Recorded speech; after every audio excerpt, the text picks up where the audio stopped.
اعوذ باللہ من الشیطان اللعین الرجیم بسم اللہ الرحمن الرحیم الحمد للہ والسلام علی اہلہا۔ مسجد سہلا قدیم مسجدوں میں سے ایک مسجد ہے، اور جس طرح سے مسجد کوفہ کے بارے میں نے آپ سے عرض کیا تھا کہ کئی انبیاء نے اس مسجد کو وزٹ کیا، اس مسجد میں آئے، وہاں نمازیں پڑھیں۔ اس مسجد میں کئی انبیاء نے گھر اختیار کیا، اس مسجد میں کئی انبیاء نے گھر اختیار کیا، رہائش اختیار کی، اور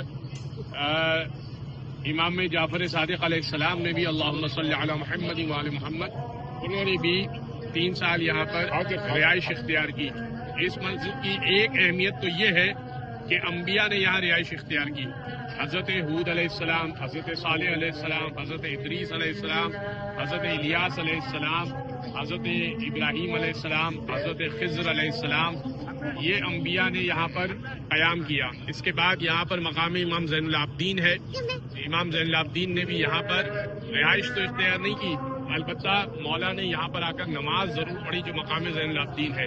مقام جعفر صادق میں نے بیان کیا کہ مولا نے، امام جعفر صادق نے یہاں رہائش اختیار کی۔ ایسی کیا وجہ تھی کہ امام نے یہاں پہ رہائش اختیار کی؟ ایسی کیا وجہ تھی کہ امام زین العابدین یہاں آ کر نماز پڑھتے تھے؟ کوئی تو وجہ ہوگی۔ اس کی وجہ یہ ہے کہ حضرت حجت جب آئیں گے تو میں نے آپ سے عرض کیا تھا کہ وہ کوفہ کو دارالحکومت بنائیں گے، لیکن حضرت حجت جس جگہ پر رہیں گے وہ جگہ یہ مسجد ہے۔ اس جگہ پر حضرت حجت امام مہدی اپنی فیملی کے ساتھ یہاں پہ رہیں گے۔ ایک اس کی سگنیفیکنس اور اس کی اہمیت یہ ہے۔ دوسری بڑی اہمیت یہ ہے کہ روایت میں یہ ملتا ہے کہ چھٹے امام فرماتے کہ اس مسجد کی زمین کے نچلے حصے سے انبیاء کے، اس کی مٹی سے انبیاء کے اجسام کو تخلیق کیا گیا، یعنی یہ اتنی معتبر جگہ تھی کہ پروردگار نے انبیاء کے اجسام کو اس مسجد کی مٹی سے خلق کیا ہے۔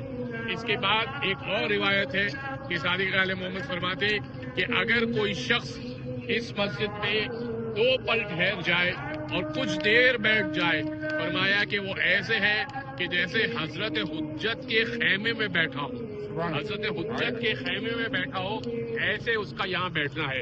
اس مسجد میں نماز آپ کی چونکہ جدید کوفہ ہے، لہذا آپ کی نمازیں پوری ہیں آیت اللہ سیستانی، آیت اللہ خوئی کے اعتبار سے۔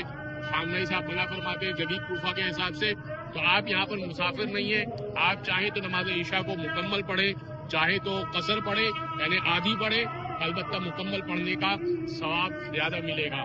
یہ ائمہ کی جگہ ہے، ائمہ کا مسکن رہا، انبیاء کا مسکن رہا، اور حضرت حجت بھی یہاں پر ٹھہریں گے۔ اس وجہ سے ہم اس مسجد میں یہاں پر آئے ہیں۔ ویسے تمام مسجدیں معتبر ہیں، لیکن یہ مسجد ایک الگ اہمیت کی حامل ہے۔ ہر مسجد میں اذن دخول پڑھنے کا طریقہ ایک چھوٹا سا ہے، لیکن یہاں پر اذن دخول بھی لمبا ہے۔ یہ اذن دخول یہاں بورڈ پہ لگا ہوا ہے، اذن دخول پڑھیں گے، اس کے بعد مسجد میں داخل ہوں گے۔ یہ کوئی معمولی سی مسجد نہیں ہے۔ ایک درود پڑھتے محمد و آل محمد۔